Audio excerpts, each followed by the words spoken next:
दोस्तों सोचो, एक ऐसा तूफान जिसमें हवा की स्पीड 200 किलोमीटर पर आवर से भी ज्यादा थी। समुद्र की लहरों ने पूरे शहर को निगल लिया और लोगों के पास भागने के लिए सिर्फ कुछ सेकंड्स का टाइम था।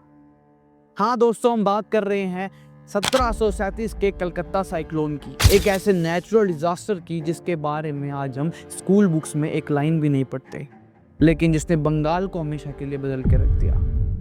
डेट थी 11 अक्टूबर 1737। कलकत्ता तब ब्रिटिश इंडिया कंपनी का सबसे बड़ा ट्रेडिंग हब।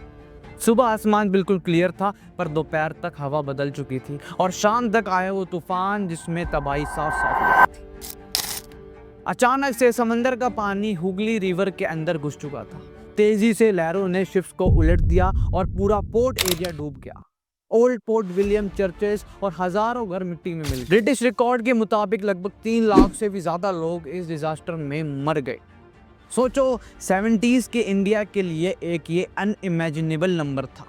पूरे बंगाल का लैंडस्केप ही बदल गया, नदियों का फ्लो, जमीन का लेवल, सब कुछ। लेकिन सबसे शॉकिंग बात यह थी, तब के लोगों को साइक्लोन शब्द का मतलब भी नहीं पता था। वेदर फोरकास्ट, वार्निंग सिस्टम्स या स्टॉर्म शेल्टर्स कुछ भी नहीं था। और ब्रिटिश रिकॉर्ड में लिखा गया कि the city of Calcutta vanished under water and fire at once. हाँ, तूफान के साथ लाइटनिंग और स्टॉर्म फायर भी लगी थी, जो शिप के गन पाउडर स्टोरेज को उड़ा ले गई। एक ही रात में कलकत्ता, जो तब इंडिया का कमर्शियल कैपिटल हुआ करता था, बिल्कुल खाली सा हो गया।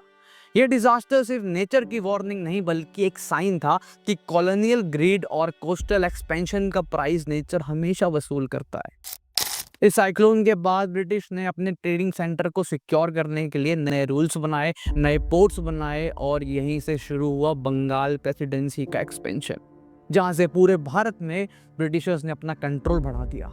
मतलब समझो, एक साइक्लोन ने सिर्फ लोगों की जिंदगी नहीं, बल्कि ब्रिटिश रूल को और मजबूत कर दिया भारत देश में। आज जब हम क्लाइमेट चेंज और राइजिंग सी लेवल की बात करते हैं, तो 1737 का कलकत्ता साइक्लोन एक साइलेंट रिमाइंडर है कि इंडिया ने तभी नेचर का गुस्सा देखा था और आज भी देख सकता है।